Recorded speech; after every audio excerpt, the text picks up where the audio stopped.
When we first bought this home, we had absolutely no furniture. We had sold everything expecting that we were moving overseas. So when we purchased the house, I knew I'd have to furnish it pretty quickly, but on a budget. Our personal style is mid-century, but that stuff can be very expensive, especially perfectly restored. So I decided to start learning how to restore furniture, and this was a great project to start on. One day on Marketplace, I found this table for free. The owner just said, come and pick it up ASAP. So we jumped in the car, got the trailer, and went and picked it up straight away. This table is beautiful. It had a few little issues with it, but when I did a little bit of digging, I saw that it was a genuine mid-century designer from Scotland. So I was very happy with this find. That night, after picking up the table, I jumped on Marketplace again to see what I could find in terms of dining chairs. And straight away, these chairs popped up. These chairs were advertised as free, and they were right around the corner from where we were living. So we jumped in the car the next day, picked them up, and in 2 days straight, we had a free dining set ready for restoration. Keep in mind during this video that I am a total amateur and I am just learning basically on the job throughout this video. While I was restoring these pieces, I did them all at the same time. I do a bit on the table and then a bit on the chairs. But for the sake of this video, I'm gonna do all of the table stuff first and then put all of the chair stuff together so it's easy to follow along. Okay, let's start with the table. With any veneer products, I like to strip off the varnish or lacquer first before I try to sand. Here I'm just using acetone and a scraper, and look at the results.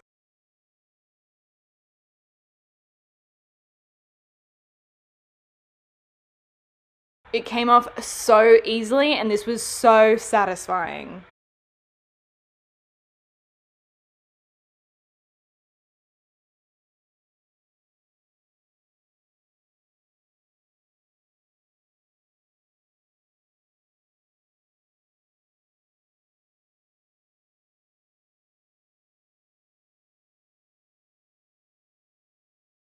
Of course, through this process, I tried to be as careful as possible to not make any marks on that wood. Because I didn't know how thick the veneer was, I hand sanded the whole tabletop first, and then I went in with the orbital sander.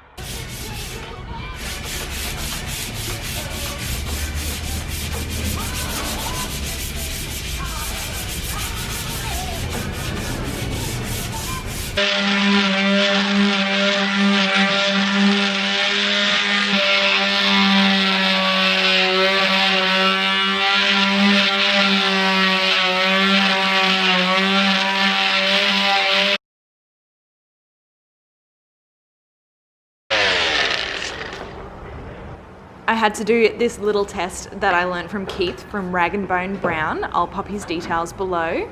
A little white spirit or metho on newly sanded wood will allow you to see what it will look like with a oil or varnish on. I hand sanded the edges and sanded the rest with the orbital sander. The tabletop already had some veneer issues, so I re-glued them. I have to admit that I totally made this technique up, but I just cleanly broke off the veneer bits that were coming loose and I glued them back down together.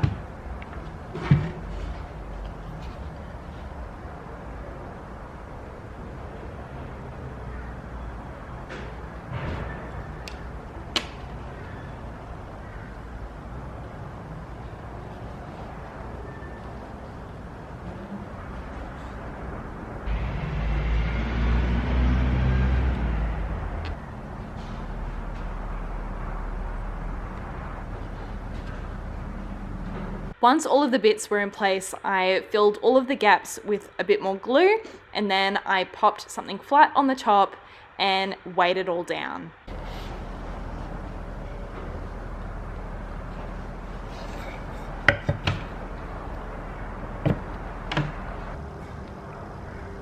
Once it was dry, I gave it a quick sand, and this was the result. I was really happy with it, so I did it for the rest of the spots on the table. Finally, the table was set for a coat of Danish oil, but let's leave that to the end and jump to the chairs now. The chairs are a weird mid-century hybrid kind of style. They have no identifying features, so we have no idea where they came from. There was some veneer issues, but overall they were in pretty good nick. I started by disassembling each piece.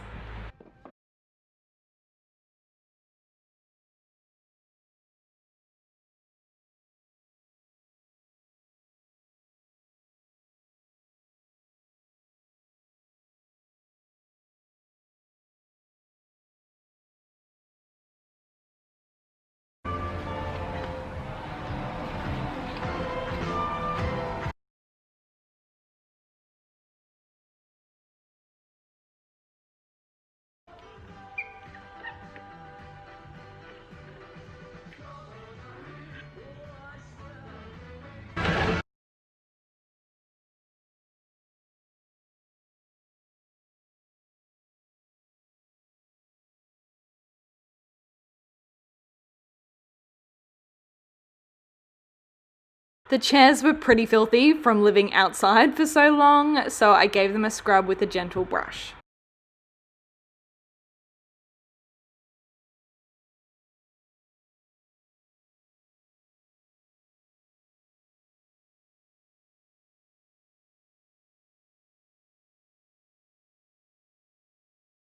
Finally, it was time to get rid of these horrific little square feature thingos.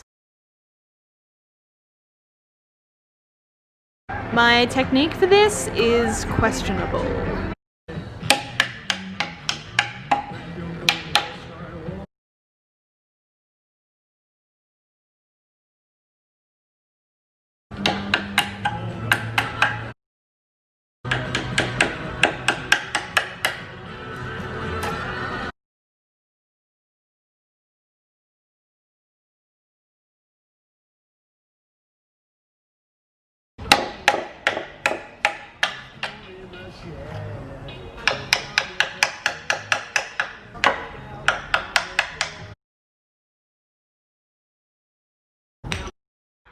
Once I did the first chair and took my time to figure it out, the rest of them were a breeze.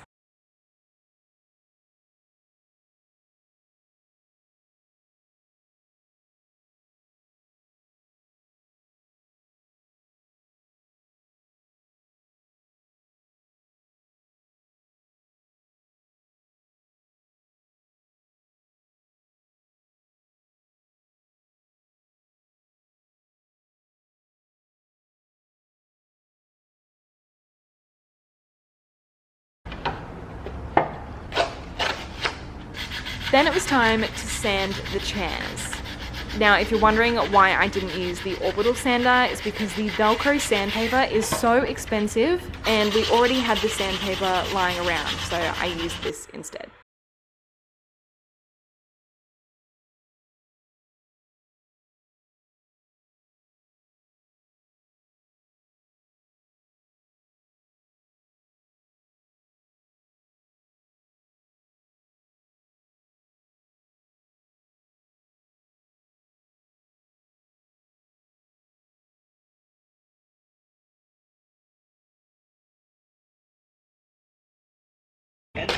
The sanding took me about 2 days, so shout out to my Milwaukee heated jumper for getting me through the very early mornings, and also Netflix for entertaining me while I sanded. The tops of the chairs had a bit of an accumulation of lacquer on them, so instead of sanding all of that down, I decided to scrape it off just like the tabletop.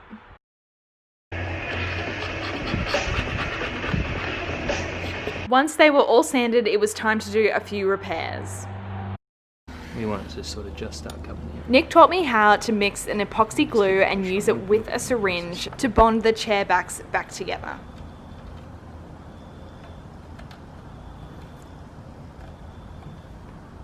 Right, that'll do. Sure. Yep. Perfect.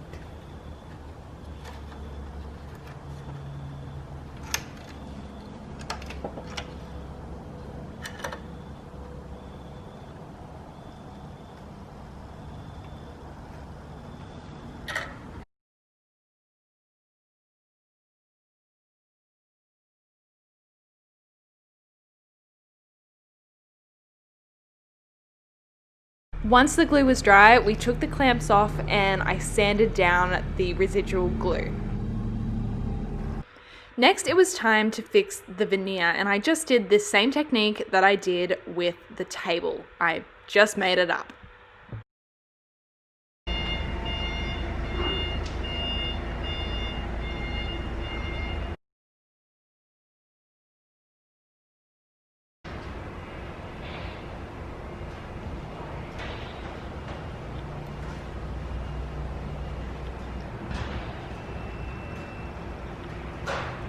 One of the chairs had veneer missing from the back of the chair, and I decided to take some of that veneer and put it on the front of this one just to make it look as good as possible.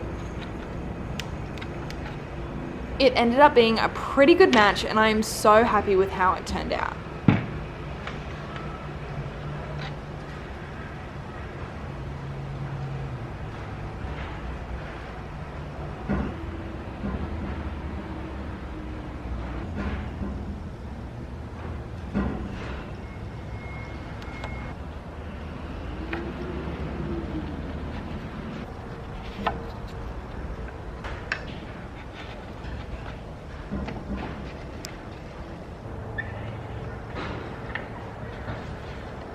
Once it was dry, I gave it a bit of a sand, a bit of a snip, and a bit more of a sand. And it looked much better. Now with both the chairs and the table finished, this meant I could do my first coat of Danish oil.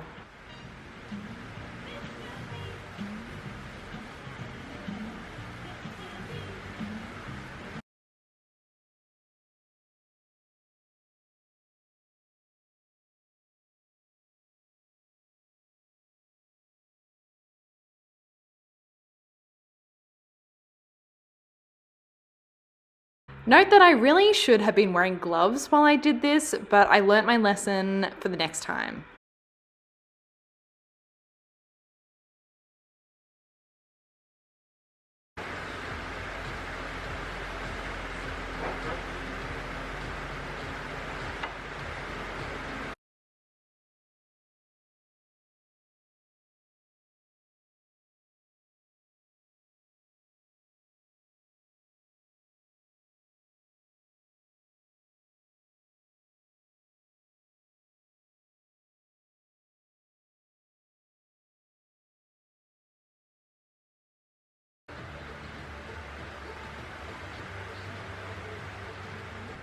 And that was the first coat done.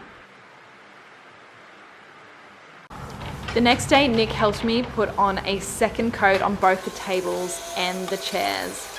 Note our fabulous gloves.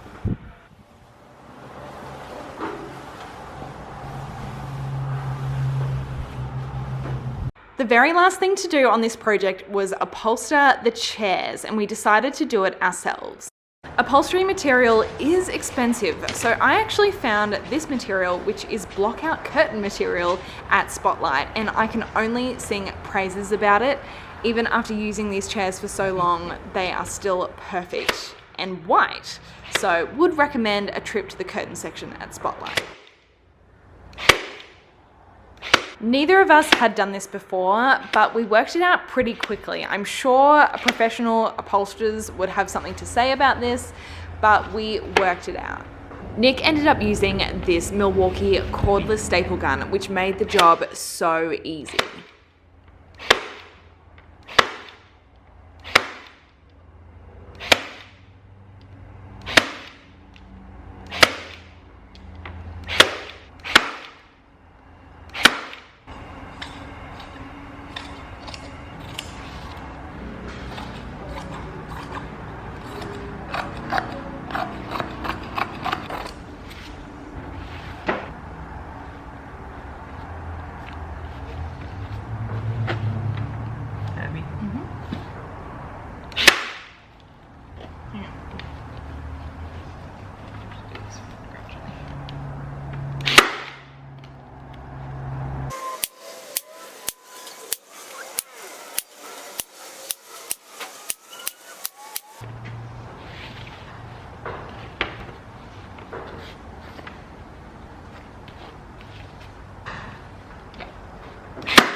Upholstering 8 different sections took us about an hour max.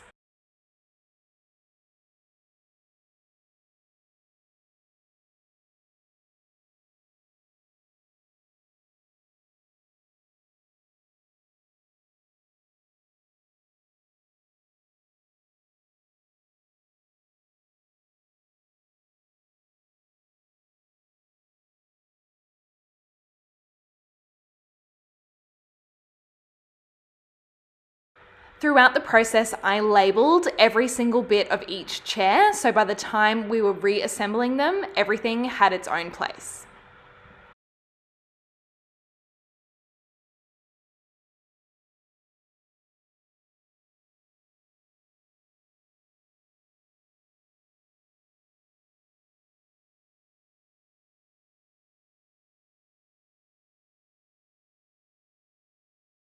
This is the final look of the chairs. And this is the final setting in our home. Due to the size of our dining room, we actually keep the table extended and we use an old church pew on one side as seating. To say we were happy with the final results is a bit of an understatement, especially now that we have a church pew ready for restoration that finishes the complete package. Thank you so much for watching. Please comment down below if you enjoyed this video. It's a little bit different to our house videos, but I have so many more of these to come, so I'd love to know whether you'd be interested in watching more. Make sure you hit that subscribe button and join us for next week's video.